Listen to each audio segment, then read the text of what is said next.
I confess, I changed sweaters really quickly after taking the picture because it was pretty cold and I wanted to film with this sweater instead of the other one because my back was freezing. So that is why.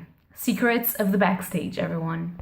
Hello, beautiful bookworms! My name is Catarina and welcome to my channel. And today I am Jiminy Cricket because I have antlers.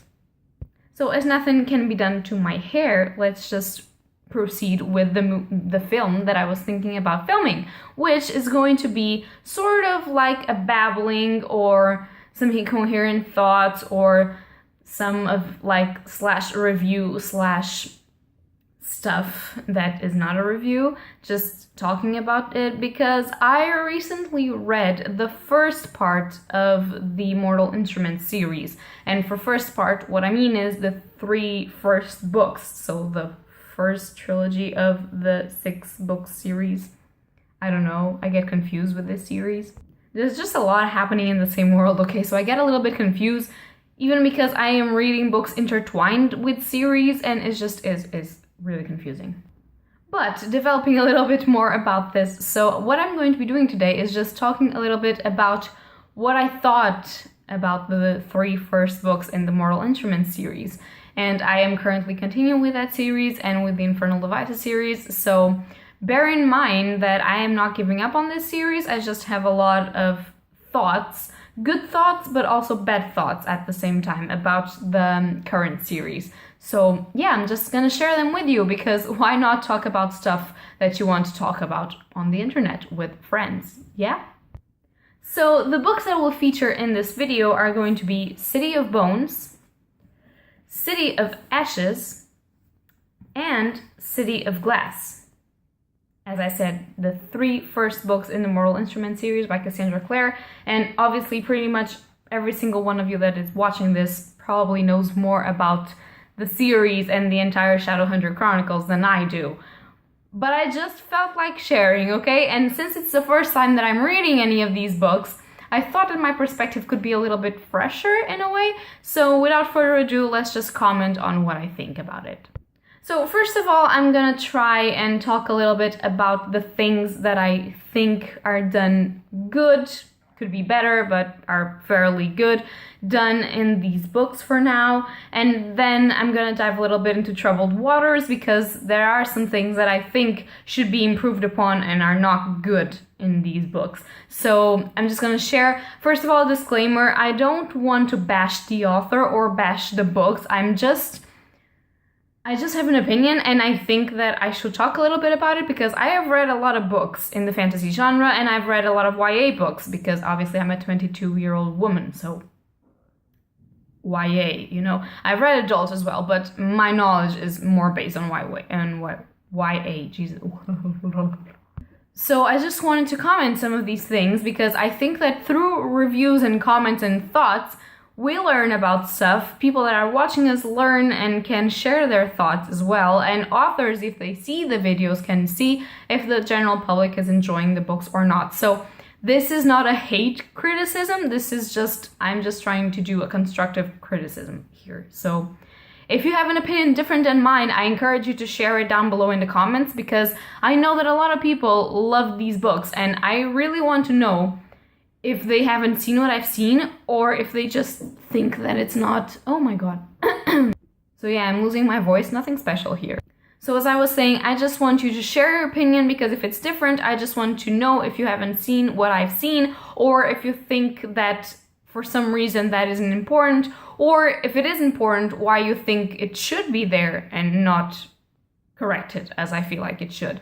At the same time, if you agree with my opinion, I would always like to know about it because of course everyone likes to know if people agree with them, but because I want to know about the criticism that you have as well. Constructive criticism, okay? Not bashing anyone, not bashing the fans, not bashing the author, not bashing the books, okay? So with this disclaimer ready, let's just get into business, shall we? So for things that I think that are good in these 3 books, and I put the books down because holding them is not gonna work, okay? So one of the things that I think it's cool in these books, and that I hear a lot of people talking badly about the books but not talking actually about this, is the world building / magic system. And what I mean by / magic system is there is not a lot of world building done in these books because this is kind of like an urban fantasy. So it's set in New York and it's set then in other places, in other novels, I believe, I'm not sure. So it's kind of the real world, which kind of means that you don't have to do a lot of world building, which I think it actually served its purpose. So you don't have to do a lot of world building, but you do have to describe and explain the places where the characters are. And for me, I have never went to America, so I have no idea of anything in America, and I don't know New York, I don't know Manhattan, I don't know anything. So the fact that it was described to me, I think it was well described because I could imagine some of the things, and based on some shows that I've watched, they kind of seem similar, so I think that for that the writing wasn't very bad.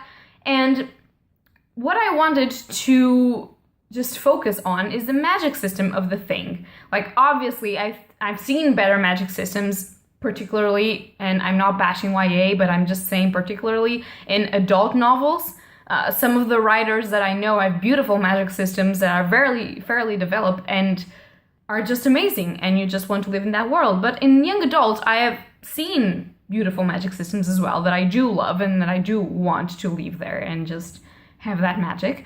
But in here, it's a cool magic system, and I think that the Mortal Instruments and the Shadowhunters Chronicles are so known because it's a new thing. It's not a thing that I know of that has been done before. So you have these group of human beings that are descendant from the angels, okay? And obviously, I just want to say that I am going to spoil the heck of these 3 books for you, so if you haven't heard about these books or read them and you actually do want to without spoiling yourself, now is the time to get away.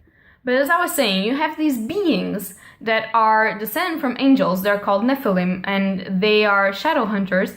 They have the ability to mark their skin with runes and to have greater powers like strength, speed, and other things that they can do, like being invisible for the mundane sort of eyes. And obviously, if you don't know, a mundane is like normal people like you and me that are not a shadow hunter or a downworlder. And other things, like they can glamour themselves, they can be stealth, they can be everything. So that is pretty cool, all of the lore and the mythology around it. And then you have obviously all of the downworlders, which are like wizards,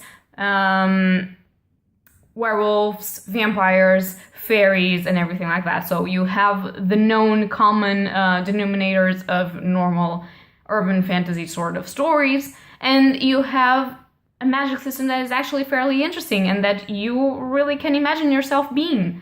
Like, I would like to be a shadow hunter, although it's not my highest priority. I had other worlds that I would like more to be in and characters that I would prefer to be, but it's a fairly cool magic system and I am enjoying it so far. There are things that are not yet explained, but I believe that they will be probably.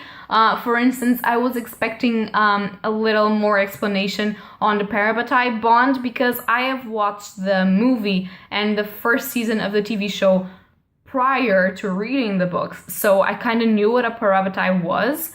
But in the books, I think it's only referred, like in the first book, like a little bit, like in a sentence, and it's never explained what the heck it is. So I'm hoping that in the Infernal Devices and in the rest of the Mortal Instruments, and then in the Dark Artifices, if I actually read it, like I'm not sure because I don't have the books and I'm not sure if I want to read it, but we'll see. I am expecting more about that explanation because there's things in this magic system that we still don't know, which is kind of good because it kind of makes me want to read more to learn about it. But it's actually very infuriating because you don't know about stuff. So yeah, I don't know. But it's cool. You have angels, you have demons, you have a lot of mythology, a lot of lore, and it's fairly amazing. So that I have to commend Cassandra Clare for because that is pretty well done. Another thing that I enjoyed here is the plot, in a way, because in the first book, I have to say, I don't know if it is because I've watched the movie and the season of the show, or if it is because the plot is just really boring in the first book, because you have the main character discovering everything, and first of all, I didn't like the main character at all, so that was kind of a cut for me. And probably that's why I haven't enjoyed the first book as well, because the secondary characters only start to develop a little in the second book, so the first for me was fairly bad. But again, I think that's probably also my fault, and not just Cassandra Clare's fault. But I will talk about that in another moment, about the things that I didn't enjoy. But the plots were actually fairly cool. There were plot twists, particularly in the third book, because I feel like in the first and second books, the supposed plot twists that were supposed to happen, or that we were supposed to be watching, weren't actually plot twists, like the fact that Clary can do shit with runes, and the fact that Jace can jump high, which... Just let me comment, how is jumping higher than other people an actual angel power? Like, if he flew, I would be like, oh yes, but he jumps higher, and he hovers there, and it's just...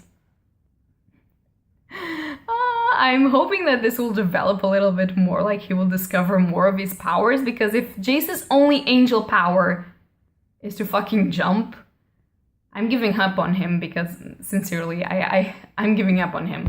But that aside, those kind of plot twisty things, and the fact that the Inquisitor died for Jace, and there's something shitty going on, and that Valentine has a plan, and yada yada, those are not really plot twists. Or I have to say that I haven't felt them as plot twists. Maybe somebody else did, and if you did, I would like to tell me. But it was just interesting in a way, but it wasn't fairly good. But in the third book, you had actual plot twists. I had to say that I pretty much guessed them all. Firstly, probably again because I kind of spoiled myself for stuff by watching the movie and the season of the series first. But there were things that I didn't know, and it was fairly easy to guess it. But at the same time, I am glad that it wasn't as hard to guess as it was, because I have to say that one of the plot twists was fairly like one of those moments, and I actually knew that was going to happen, but when it did, I had the same reaction. So I knew it, but I was like, oh, yes, I called it, which is kind of fun because you called it, but you were right. So that is pretty cool, and I like to be right when I call plot twists, because when I'm wrong, I'm like, my idea was so much better, or no, my idea sucked. Who am I? I have no creativity. So yeah, I fairly enjoyed the plot twist, so I think that that was good. But, and now it's the but, so please don't hate me and don't unsubscribe, because we all are entitled to our opinion, okay? But I think there were bad things in these books. There were fairly problematic things in a way, like I have said this in one of my videos, I believe, but problematic for me, it depends on the person that is evaluating the book and not on the book per se. So what I mean by this is that people can take offense or interpret things in different ways that are not actually the ways that the author wanted it to be interpreted. Obviously, there are things that you can read it and understand that that's how the author wanted you to interpret it, and that's not good. But most of the time, I feel like we interpret ourselves things in ways that probably weren't the ways that the authors wanted them to be portrayed. Which can happen, like you have edited books, you have other people talking about the book, you have a lot of different opinions about stuff, and that's normal because we're human beings and we don't have always the same opinion. But I think that problematic depends a lot about the person that is reading it, and I found some of the things problematic, not in a way like, oh my god, censor this book because this shit is problematic, no, but in a way like, why are we reading about this, and why is this being depicted in this way? And yeah, so probably just better to tell you than to just talk about this in a very generalized way. So some of the things that I didn't like about the books is the writing. And you are going to say, haven't you been defending the entire writing up until this point? That is true, but I've been defending the writing, although, mind you, it's not the finest writing I've ever read, but it's a cool writing, I think, in the case of the story. But then you have the case of the characters, and I can't defend the writing in the characters. I can't. And I just want to say that, in a way, Cassandra Clare is improving, because the third book, for me, it was way better than the first two. And I'm currently reading Clockwork Angel, which is the first in the Infernal Devices series, because I'm doing it by publication order, so I don't get spoiled for any of the series.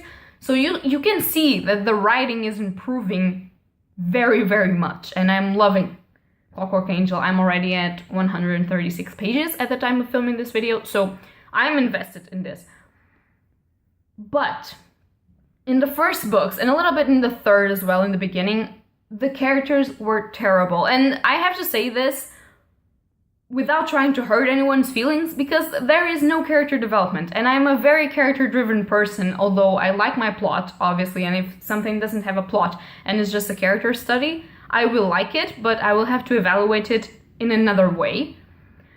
But in this case, she was a little bit too dependent on a plot that wasn't as good as it should be to focus a reader on something. And she didn't do character development in the first two books. She didn't. It didn't exist.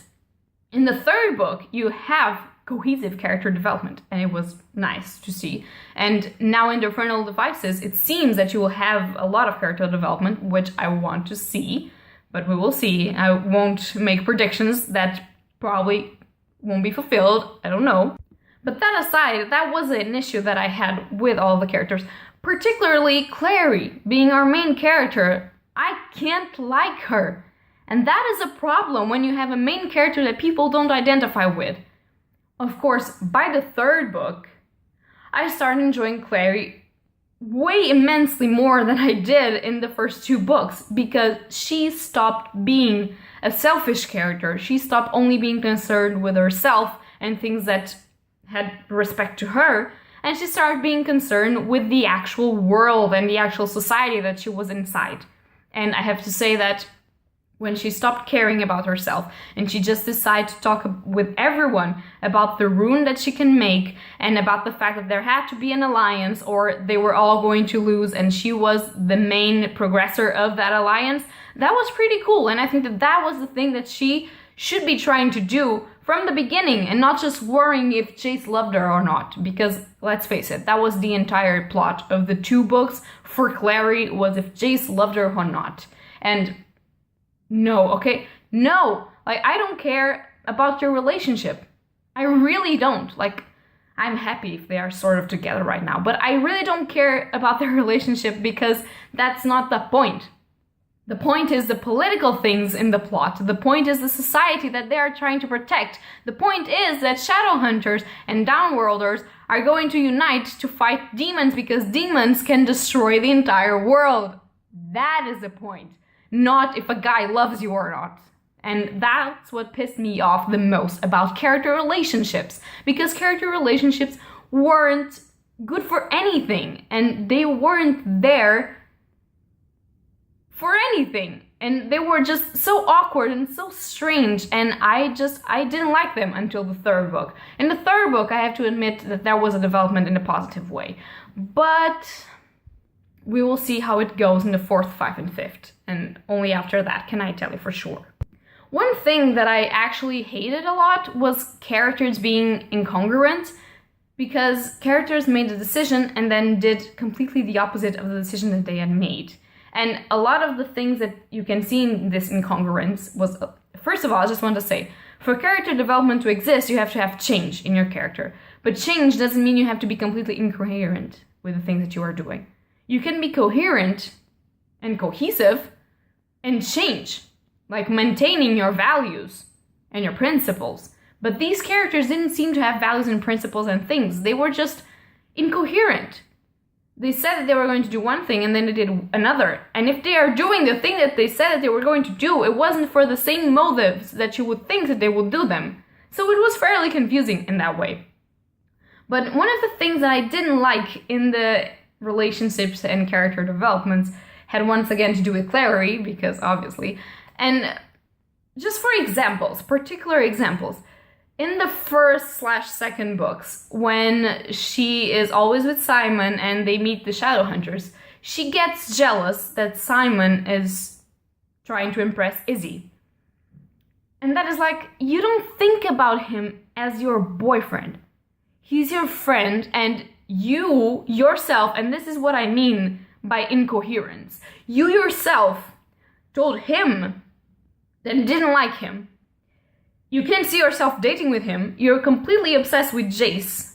And still, you are pissed off that that dude, that you don't want anything to have to do with him, just because Izzy is prettier than you, supposedly, because obviously every main character sees herself as ugly, and that's another discussion completely different. But just because of that, you are like, Simon, why are you doing this? And you don't deserve this, and blah, blah, blah. Girl, if you don't like the dude, you don't like the dude. Just, you don't. Friendship is completely different from love, and when they go to the Sealy Court, and there's that scene where Jace kisses Clary, and Simon kind of understands finally that she doesn't love him and never could. She knew that already, because when the queen was saying, like, it's the kiss that you desire, she was like, shit, it's Jace. And she knows that. Why does she keep lying to herself? Like, I know it's not easy because supposedly he's her brother, although he's not. Thank God for that. But you can just stop. At least don't try to hurt your best friend, because that's what she's doing. And I'm not saying that in her case, I wouldn't be trying to forget the other dude, but don't use your best friend to do it when you clearly know that he's completely in love with you, because that's not fair. Like when they had that little date. What is that? That wasn't anything, because she couldn't stop talking and thinking about Jace. You're hurting your best friend because you want to get over a dude. That's not fair. That's using people, and I feel strongly about this. Like, I'm not saying I wouldn't be trying to forget the guy that's supposedly my brother that I fell in love with, although it was such an insta-love that, and I can't forgive this insta-love. I can forgive some insta-love, but I can't forgive this one. So I hope that they explain this by saying that they both have angel blood, and so they are connected with each other, and they feel attraction to each other, and that's why they kind of develop this love relationship. But yeah, that's another different issue completely. But I feel very strongly about hurting other people to get what you want. And that's what I mean by Clary being selfish. She never thinks that she's using other people to get what she wants until City of Glass. And then she gets a cool character. And I think that if she gets more development, I would like to see that development going on. And to just feel that she's a cool main character. So these are basically the things that I have to say. What I wanted to say is I wanted to have seen more Alec and Magnus Bane, because I was expecting that. The movies, the TV show, everything put me on edge to expect this awesome relationship between Alec and Magnus.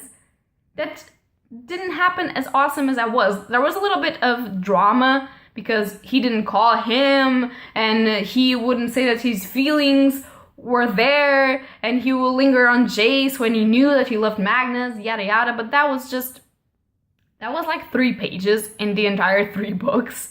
So I wanted more, particularly because I like Alec. I think that he has a lot of responsibility to shoulder on. He's the oldest of them all.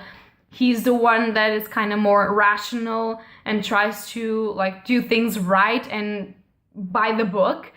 And he's the one that is different from them all. And I love Alec. And I was kind of sad that there wasn't more Alec Magnus sort of thing. Like, you only see a kiss when there's being an alliance between the Downworlders and the Shadowhunters. And I wanted more, so I hope there's going to be more development of that relationship in the rest of the books. But that's a good thing that I have to point out. It's a good relationship. It's actually a book with a lot of diversity, I think. But yeah. And what I want to talk about as well, and to finish this off, are the villains of the story. So Valentine and Sebastian, aka Jonathan, because his name is not Sebastian, because the real Sebastian is probably dead. I want to say, firstly, I don't believe, and believe me, I don't know anything else. I only knew stuff until City of Ashes, so everything else is new to me. But I don't believe that Sebastian, aka Jonathan, is dead. Because firstly, he has demon blood, and even though Jay says angel blood, I fairly doubt that just putting a knife to Sebastian's back would kill him when he's just as mighty fucking powerful as he is. Probably just stunned him, although he was there with his eyes opened and stuff, but probably it wasn't the thing to kill him, and we need a villain for the rest 3 books, so probably Sebastian will be that villain. But Valentine as a villain was pretty fucking cool. Not that the character was the best character ever, but because he was ruthless, but not because he wanted to be. He had a goal. He was just a narcissistic motherfucker that thought that the Clave was wrong and that everything that they had built, their society and their beliefs, was wrong, and that not only demons were a prejudice and something evil to the society, but downworlders as well, and for that you have to fight for what you believe. Even if you are going to destroy an entire society and an entire religion and an entire group of people that are possibly innocents in everything, but you have to fight for what you believe. So I found really cool that Cassandra Clare just did something that it wasn't a villain with ulterior motives or with a development in his childhood that made him who he was. Didn't need to. He was just a motherfucker, narcissistic dude that wanted to control the Shadowhunter society and that wanted to fuck up all of the Downworlders and just wanted power for himself. And that was cool. You don't need anything else. Like, obviously, if you have intricate villains, it's cool, obviously. But this was cooler because it was like, yeah, I don't need to have a motive for what I'm doing. I just think I'm right. So I'm doing it. And it was pretty cool. But I hope we get to see more of Sebastian because that dude was psychotic. And I have to say that I really enjoyed it. So that is going to be all for this video. That is probably 30 minutes long or something, and I hope not. But yeah, guys, if you have something to say about these 3 books, tell me something in the comments down below. And if you want me to talk more about the rest of the books as I'm reading them, just tell me something. Probably I'm not going to be doing reviews of the books. I'll probably just be doing these kinds of comments because I don't know how to review this, to be honest. Because my reviews are only spoiler-free, and I want to talk spoilers because this is the first time that I can talk spoilers because most of the people that I know or that I see around the world have already read this. So this is pretty cool. So yeah, just tell me something in the comments down below. If you like this video, just leave a like or subscribe. And yeah, happy readings to you all. Bye!